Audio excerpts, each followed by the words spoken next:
We're going to discuss the Paul is dead conspiracy further, with clues about the official narrative of the Beatles, mixed with speculation of rumors or gossip we researched as well. It's up to us to form our own opinions. So I look forward to hearing what you all think of this in order to get the most out of this. Please watch our last video on the Beatles' 1967 album, cover Sgt. Pepper's Lonely Hearts Club Band.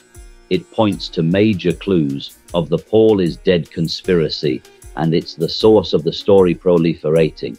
That biological Paul McCartney might have died at Wednesday morning at 5:02 o'clock on November 9th, 1966, in an alleged car crash. Remember that exact day, okay?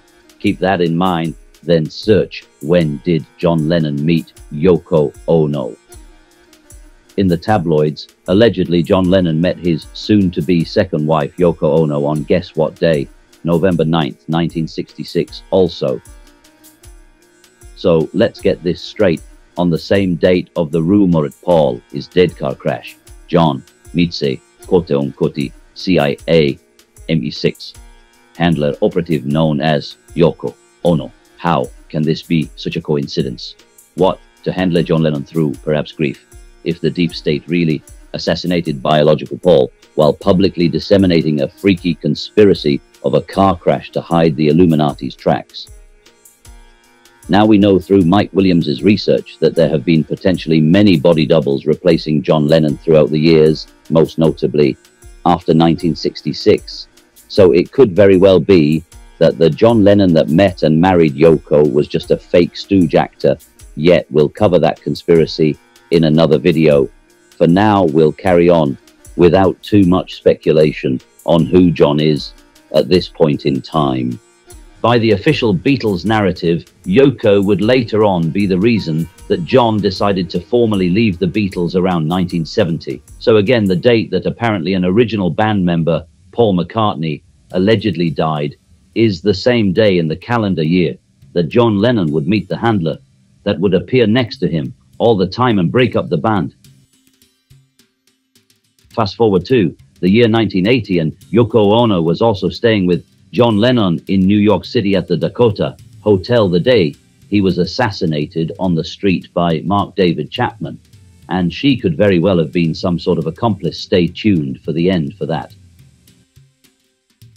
What's even weirder is that Paul McCartney claims he met Yoko Ono before she met John Lennon. So is it the fake Paul imposter Billy Shears, Freemason Grandmaster, that was told to liaise with secret agent Yoko Ono to stage an event on the day they replaced biological Paul?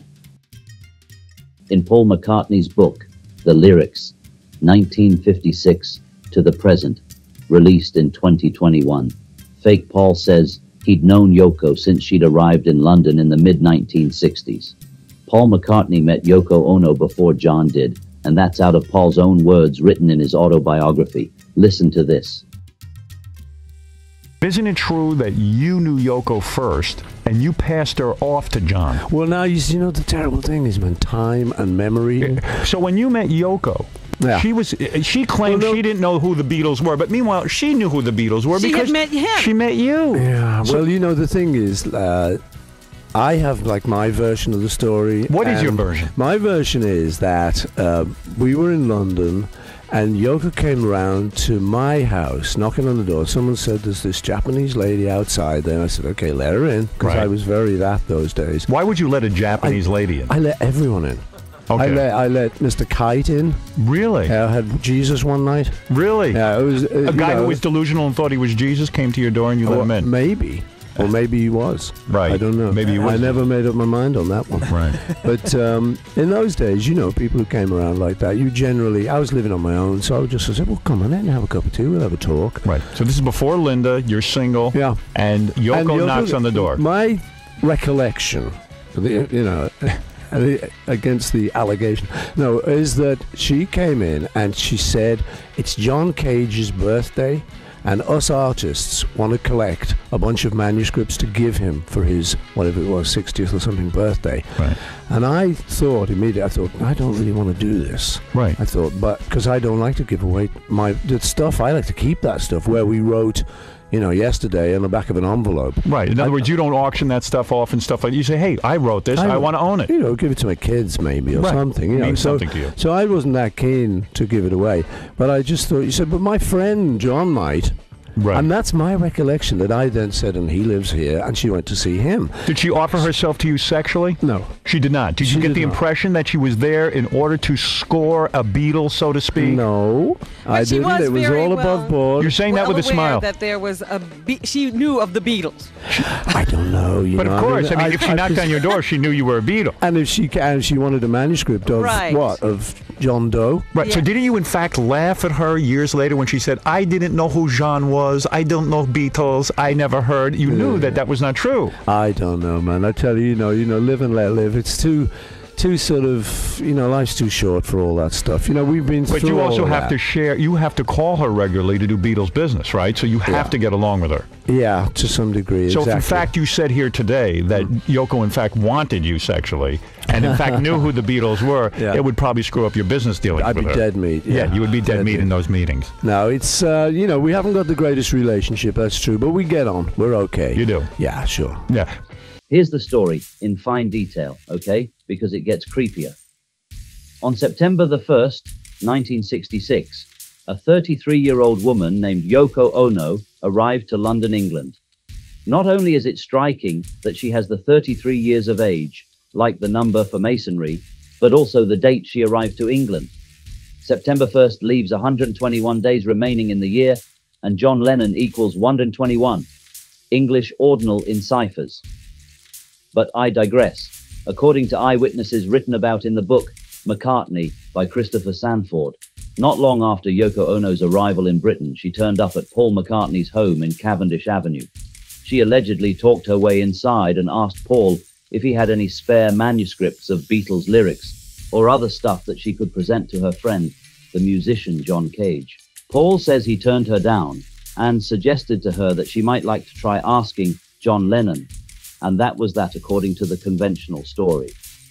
Although I'd like to interject that on Yoko Ono's official record, she denies having ever known of John Lennon when she first met him, saying she only recognized Ringo because of Ringo means apple in Japanese. Right, already we have conflicting stories. Detectives, where are you, please? I'd like to ring in a conspiracy, but moving on. Yoko, by at least one account, made quite an impression at Paul's house that day, September 1st, 1966.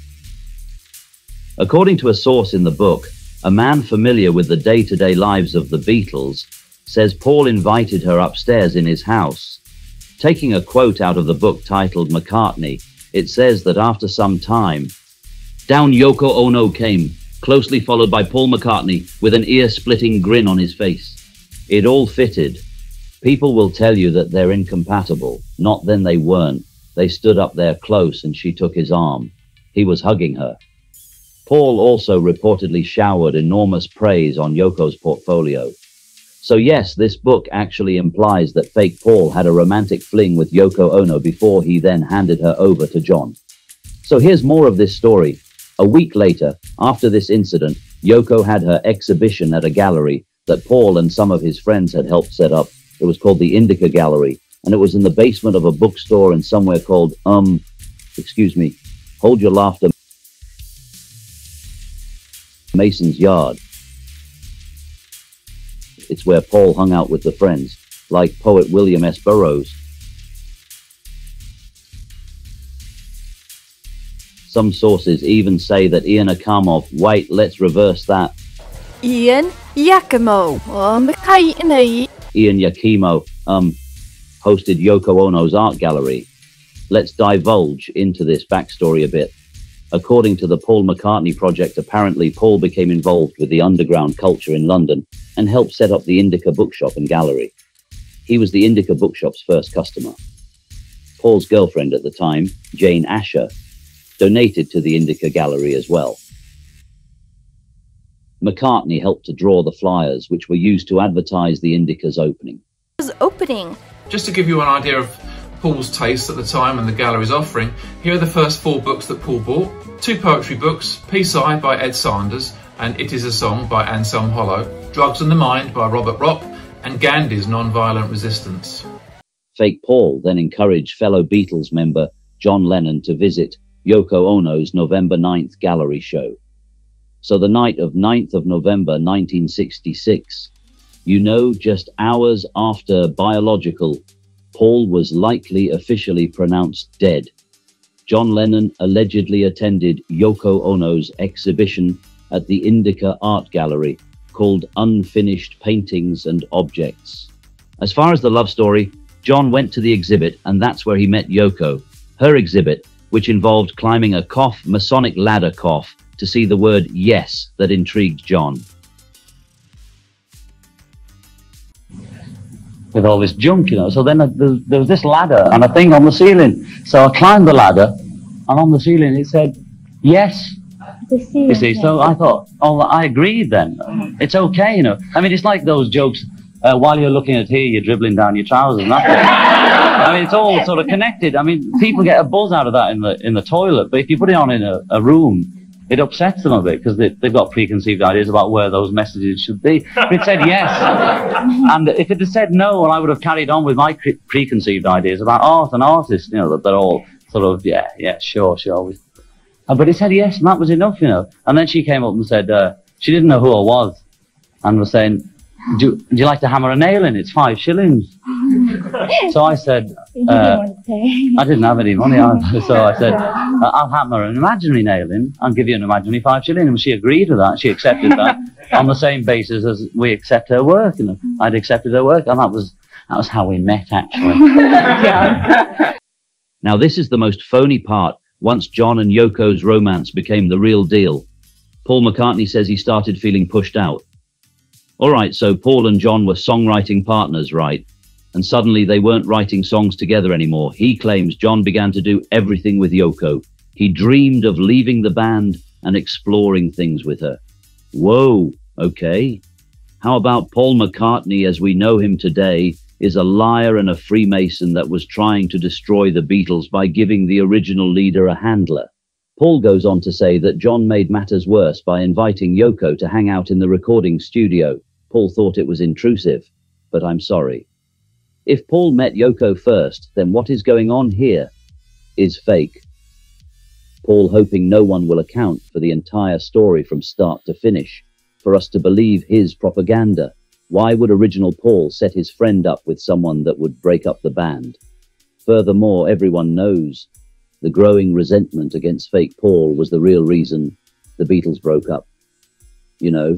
Because Paul suddenly went from a very kind, caring, polite, and humble person pre-1966 to becoming a total, maniacally self-absorbed band leader want to be. I have a feeling that half the stuff Yoko said yesterday isn't... she was talking for John. No, it's just John didn't talk. Yoko talked for John. See, but their point is that they're trying to be as near together as they can. They want to stay together, those two. So it's all right, let the young lovers stay together. But it's not that bad, We got a lot out of people. So that I think John's saying now, obviously it came to a push between Yoko and the Beatles. It's Yoko, Were you writing together much more before she came around? Oh, yeah, or sure. Yeah. We'd called it because we were not playing together. Because we lived together when we played together. We were in the same hotel, up at the same time every morning, all day. As long as you're this close all day, so something grows. And then when you're not this close all day, just physically, something goes. Right. It's difficult starting right from scratch with Yoko there, because I started writing songs about white walls, just because I think John and Yoko would like that, and they wouldn't. She's great. She really is all right. They just want to be near each other. So I just think it's just silly of me or anyone to try and say to him, no, you can't. It's like that. We're striking because work conditions aren't right, But it shouldn't be. Can't operate under these conditions, boy. We're coming out. It's like they're going overboard about it. But John always does, You can't go saying, be sensible about it and don't bring it to meetings. It's his decision. It's none of our business. So you remember the date when all these Paul's dead clues went down November 9th, 1966, right when John met Yoko Ono? Okay, well, how weird is it that also around this time, you know, actually November 8th, 1966, in the USA, just one day before November 9th, the New York Herald Tribune printed a press release from Beatles manager Brian Epstein that the Beatles had officially stopped touring. Now, how convenient, isn't it, that if the Paul is dead story is true, and the biological Paul was replaced on November 9th, 1966, that they no longer had to appear publicly for thousands of people to scrutinize the band. Okay, so now let's backtrack, because they placed a whole alibi for fake Paul McCartney to cover for the biological Paul is dead drama. Between the 6th and 19th of November 1966, conveniently, Paul McCartney, the fake one, and his girlfriend Jane Asher were on a holiday traveling through France and Kenya, which is kind of a wild ride if you think about it. But sure, okay, so on November 19, 1966, fake Paul and his girlfriend and the roadie Mal Evans boarded a BOAC jet to England from Nairobi, Kenya. You know, fake Paul on his Masonic Tyrant tirade says he used this time to map out a new 12-month plan for the Beatles. He is not the band leader, this is not his band with him, but okay. We need a freaky name for an album like those California bands. Mal supposedly says, "Pass the salt and pepper, Paul, you prick," in which this supposedly inspires the name Sergeant Pepper. But anyone in their right mind, like we covered in the last video, knows that the fake Paul or biological Paul's replacement is Billy Shears, aka Bill Shepherd, the previous lead singer of a band the Beatles had opened for before, called Billy Pepper and the Pepper Pots. Come on, it's so obvious, all of these clues happening smack dab in November 1966. It can't just be a coincidence. Now, you all may be wondering, like me, if Paul started dating Jane Asher back in 1963, would she have agreed to be cool with the body double switch, traveling with Paul on a holiday that same month original Paul allegedly died? Well, according to Mike Williams, he says that he was told by a source that each of the Beatles had 3 body doubles or lookalikes from the very beginning, but that Billy Shears was not one of them publicly until the release of the 1967 Sgt. Pepper's album. Prior to this, Billy Shears contributed to the Beatles as a songwriter and session musician. So Paul McCartney's girlfriend during 1963, Jane Asher, likely dated biological Paul, and then in 1967, she must have switched to dating Billy Shears until they called off the engagement in 1968, according to Mike Williams' research. So everyone close to the Beatles was in on the conspiracy. In our opinion, all the deep state had to do was assassinate biological Paul, announce at the very same time worldwide that the Beatles are no longer touring, and then get fake Paul to imitate original Paul in live concert performances thereafter, thus successfully infiltrating the Beatles. It's no secret that Yoko Ono is rumored to be a CIA asset, as we saw, cooperating with fake Paul to destroy the Beatles. Get this. According to the Daily Mail, Yoko Ono was having an affair with Sam Havertoy while dating John Lennon. In a book titled Who Killed John Lennon, it presents the points that Mark David Chapman was a New World Order stooge and under Yoko's influence to coordinate Lennon's assassination. For example, in Chapman's interview after he murdered John Lennon, he says that he was sitting outside the Dakota Hotel waiting for the limousine to show up. He said Yoko got out of the car first. Chapman says he nodded to Yoko when she walked by him. He also says that John Lennon was 20 feet behind her, which gave him the opportunity for murder. Hello? A nod? Anyone else find that seriously concerning? Lawyers, that seems cause to look into Yoko as an accomplice to murder.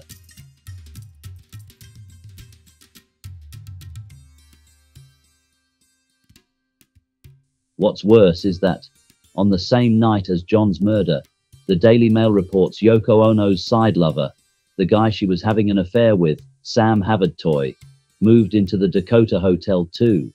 That's the same hotel John Lennon just got shot in front of. Scandalous. Sam barely left Yoko Ono's side for months.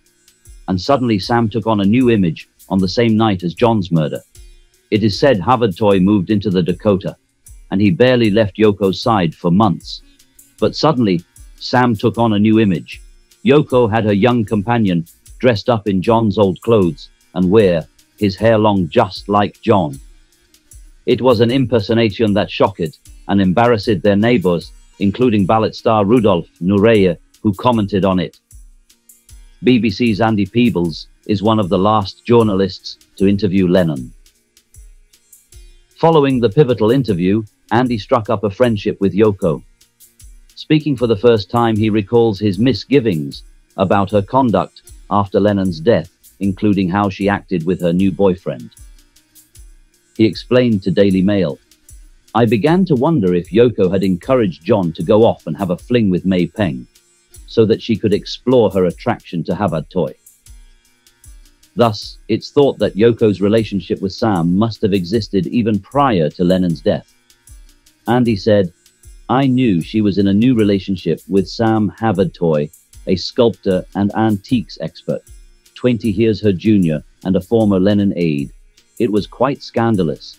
Be that as it may, Yoko remained protective of her private life in the decades after her husband's death. A decade after John's death, Yoko and Havertoy, they wound up spending over 20 years together, far longer than her marriage to John. They ended their relationship in 2000. After they ended their relationship, Sam went back to Hungary, which is where he was originally from. You can only judge for yourself if John and Yoko really had a relationship that has been portrayed in the press. Where is she now, anyway, with all the war is over peace campaigns? So you see, the night of November 9th, 1966 is a major one for the Paul is dead, and also John died conspiracy, and is all very weird. We hope to see some comments, and make sure to like and subscribe for more videos like this. Thanks for watching.